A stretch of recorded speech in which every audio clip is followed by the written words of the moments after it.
Hey, this is Beverages and Beliefs. I'm Sean. I'm Josh.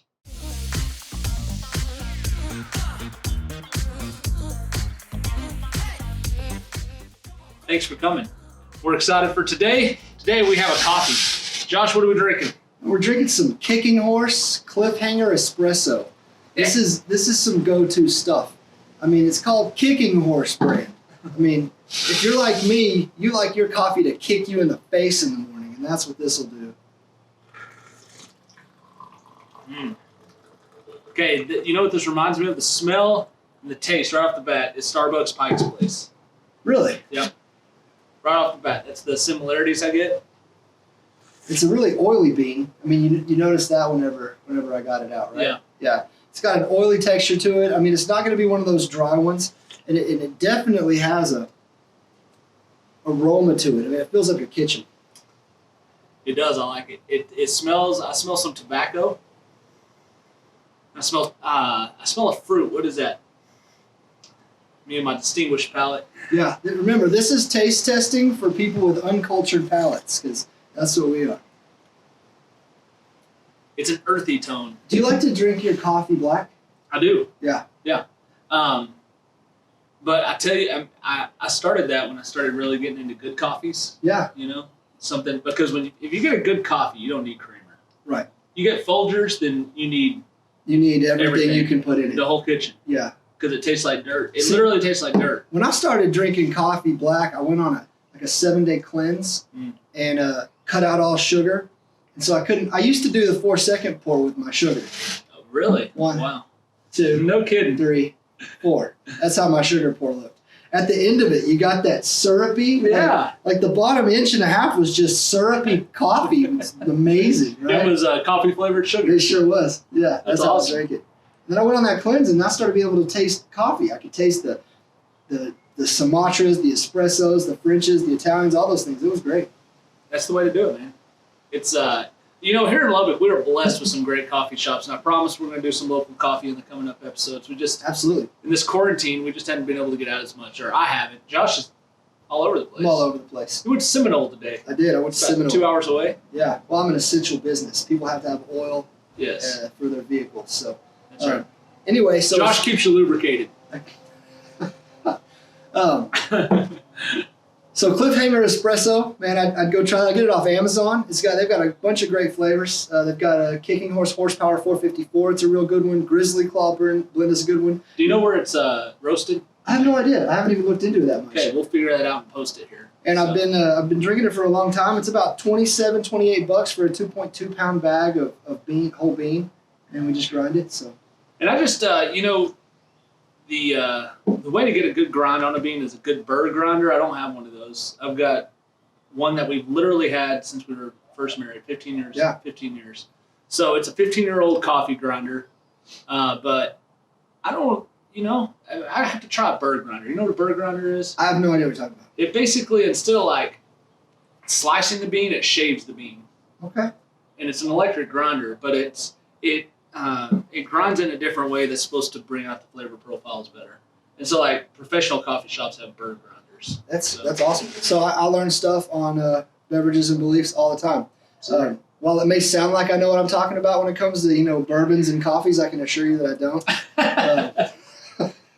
Well, we just have a good time. So we were going to talk about generational curses, generational sins. Yeah, I know. We're going to dig into something just kind of random. I came across a YouTube video with John Popper, and he's with Desiring God, if you don't follow John Popper. And the video was just a question and answer deal, and a lady emailed in or called into the show and said, John, what do you know about generational curses? Sure. Or do you believe in generational sin?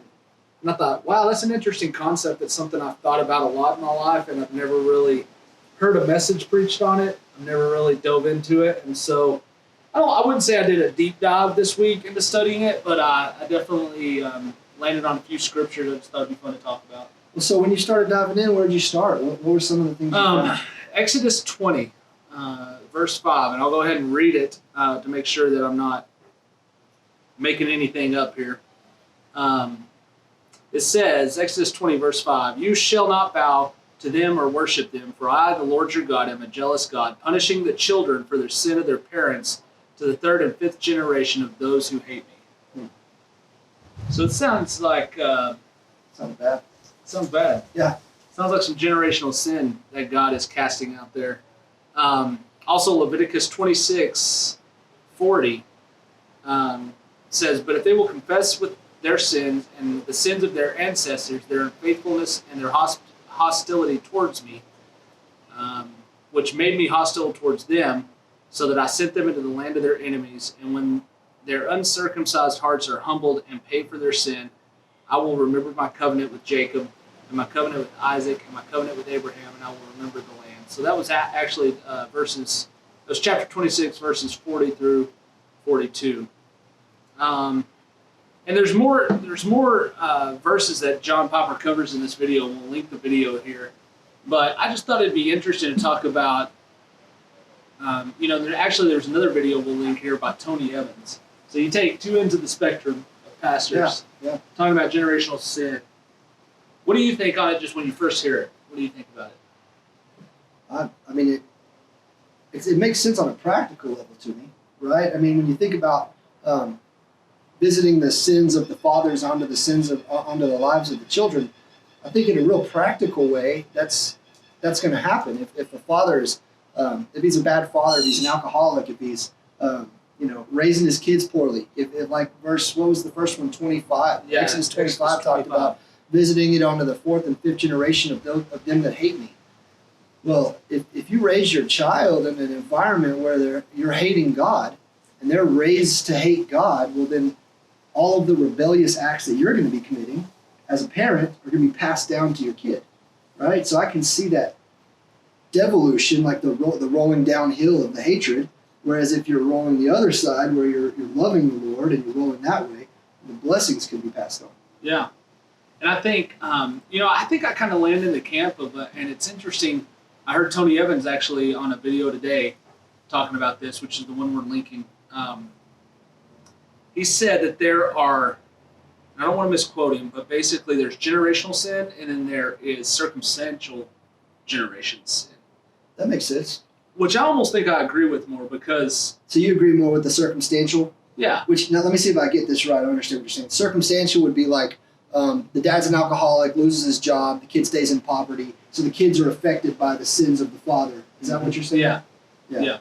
And not so much, though, that they are going to become alcoholics, especially if they're believers, because Galatians 3:13 says, Right. Christ redeemed us from the curse of the law by becoming a curse for us, for it is written, cursed is everyone who is hung on a pole. Sure. And so, there's something to be said there that for, if you are a believer in Jesus, all the curses have been taken. Sure. And so, if you are a believer in Jesus, I firmly believe that there's no such thing as generational sin. I believe that Jesus has broken that curse. Now, there's circumstantial sin. If you're married to an alcoholic, then you're going to be under that curse. You're going to be affected by that, the sins of that spouse.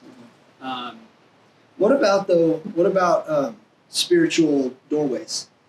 Do you believe that there are spiritual holds on a person's life, even a believer's life, that a parent can allow in? Or you don't think so?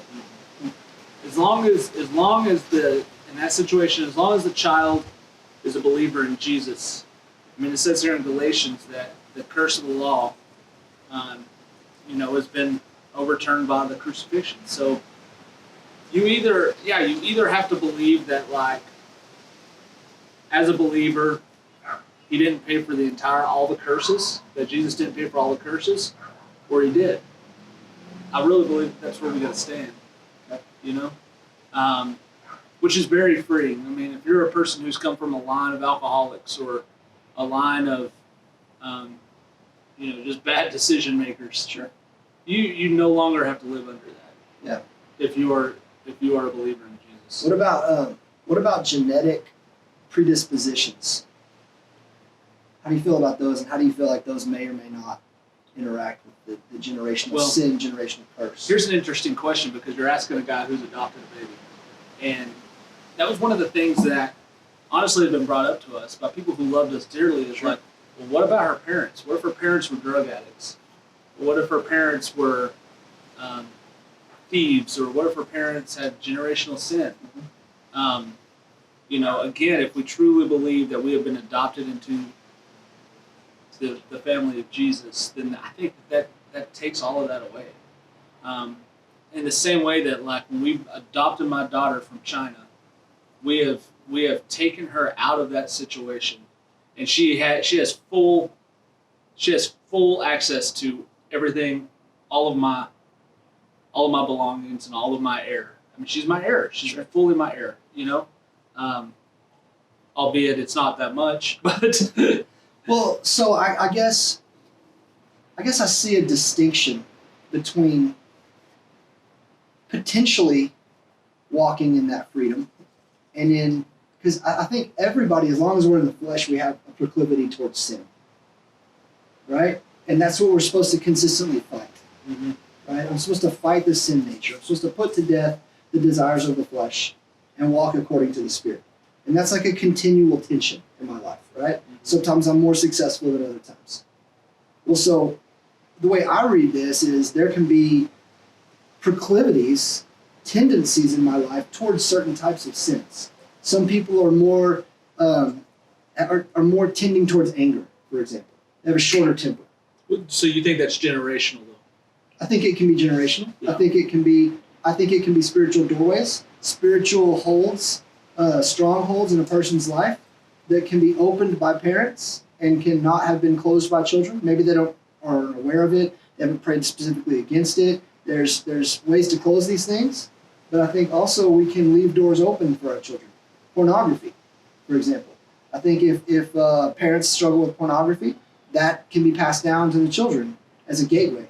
It can give demons an opportunity to latch on to your family if you're the head of your family and you have these issues. If you're an alcoholic, you can open up those doorways and give access because we're the head of our family, right? Yeah. As men. Yeah. Right? And so if we leave doorways open and we're not a protective covering for our family in certain areas, we're leaving our family vulnerable. Now, your son, my son, when they become their own men and they take over their own family, if they haven't adequately dealt with those sins that they're natural tending towards, then that's going to be an issue for their family as well. And so I think that's how it can be passed along. And that's interesting because, I don't know if I'm totally there, but one thought I had about that is the opposite of that is if we steward well, Right. if we love well, protect well, teach well, Yeah. then they get to reap the benefits of that as Absolutely. well. Yeah, absolutely. And we're not, just as a reminder, we're not saying that we have it all figured out. We're just trying to flesh out things. I have it all think. figured out. Okay. No, you're exactly right, though. So, again, this kind of, if you dig down deep, what this really boils down to is like sanctification. Yeah, absolutely. That's why sanctification is important on a personal level, but then also as heads of the household, it's important that we lead well and love well. Yes. Lead good examples for our children. Be a good example. Be a good spiritual covering. Yeah. For our family. Pray for our family. Lift up our kids. Lift up our wife. Yeah. And I say that as much to myself. I mean, man, there's so many ways that I fall short in that. Mm-hmm. You know? Yeah. But I think it's interesting to think about, generational sin, and you just hear a lot of people kind of reference it, but just to think about the effects of just our everyday choices. Maybe it's not generational sin, but it is the lack of stewardship or the lack of Man, I wasn't incredibly prepared. I know that's shocking. But there's genetic markers. I read this article. Genetic markers that get placed on people as they grow. Man, we may Google this when we're done and flash something up on the screen. But as you grow, your body is characterized and marked genetically, and that can be passed on to your children. So if you've grown and developed and matured, and then you have a child, that child is going to come out with different genetic predispositions and markers based on what you've done and changed in your DNA. And it's a pretty interesting article I read. We'll definitely have to try to find that. That is interesting. Which is actually speaking to your sanctification thing. As you become more Christ-like, as you deal with those sin issues, maybe those generational sins, those generational curses that have been attached to your life, then you're actually improving the starting point for your children. So it allows for that positive aspect of passing down blessings. Yeah. So I think that makes sense. that's pretty cool. It is pretty cool. What else, man? What else did Piper and anything say? And for the record, anytime we link to somebody, doesn't mean that we he may fully endorse Piper. I don't fully endorse Piper. I think the guy's a great theologian when it comes to some deeper spiritual issues. I think on the issue of salvation, he and I would disagree. And so I don't want to point anybody to his ministry for assurance of salvation. I'm not a fan of his views of Calvinism, of Reformed theology, and of assurance of salvation. He would preach a heavy assurance message, and yet at the same time wonder why his congregation, he made this comment one time, I don't understand why my congregation is always coming to me, asking me how to know that they're saved. Well, maybe it's because the message you preach to them is contradictory to that, and so they're getting contradictory messages. And so... See, what's funny is I disagree with you there. Yeah. But I have come a lot more to understanding, like, based off what we said in episode 1, talking about salvation just being a choice, and choice to believe in Jesus, and that's it. That makes a whole lot of sense. Yeah. When you read Scripture, that lines up with Scripture. And you've said this before on other topics, but it's you either take Scripture literally or you try to allegorize it and fit it into your molds a lot. It's a lot easier just to take it literally. Sure. And we can touch on this if we want. We can touch on it right now. I don't actually think faith is a choice. I don't think you actually choose. Where I feel like Piper is with his issue of assurance for his congregants is that as a Calvinist, they tend to point people towards the fact that true believers will work. True believers work for the kingdom.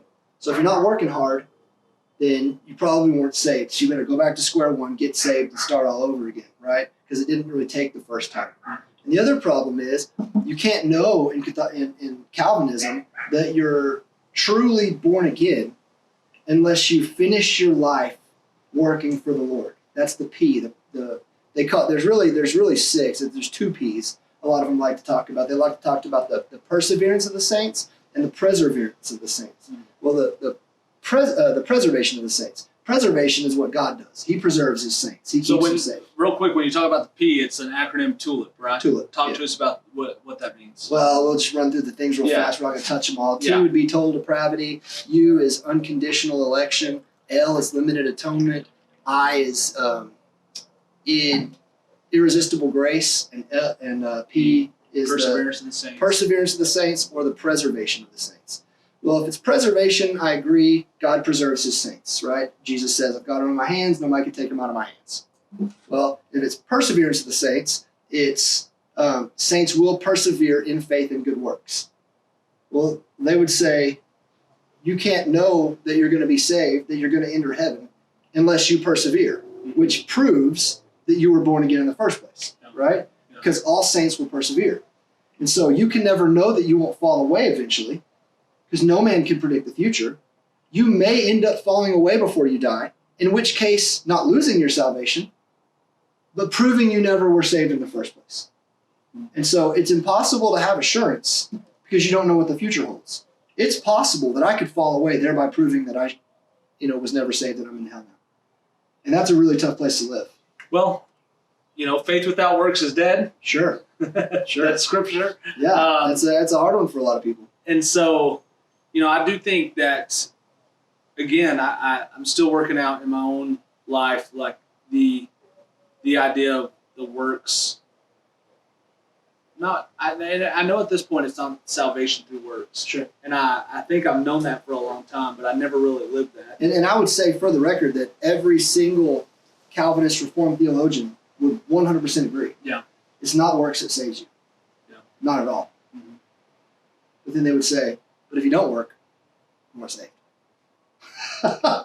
So they have to tie those together, and it makes it real hairy. What's awesome about this, though, honestly, is again another YouTube channel that we'll link to, that me and Josh have been camping out a lot, is the Elephant Room, which is this debate to these pastors. And these are old. Yeah, they're old. They're what, from 2008 to 2011? Yeah, I think some of the pastors are no longer doing what they were doing before. But Mark Driscoll talked a lot about, like, you have national borders and state borders, and the national border is, do you believe in faith through Jesus Christ alone? Right. And everybody from T.D. Jakes to Stephen Furtick to Mark Driscoll all said yes. Right. Okay, as long as they all agree on that, then you can disagree on these state border issues. Sure. And we're all one family. It's just that we have different beliefs within the state borders. And I thought that was a really interesting explanation of it. And I feel that's like kind of where we're at here.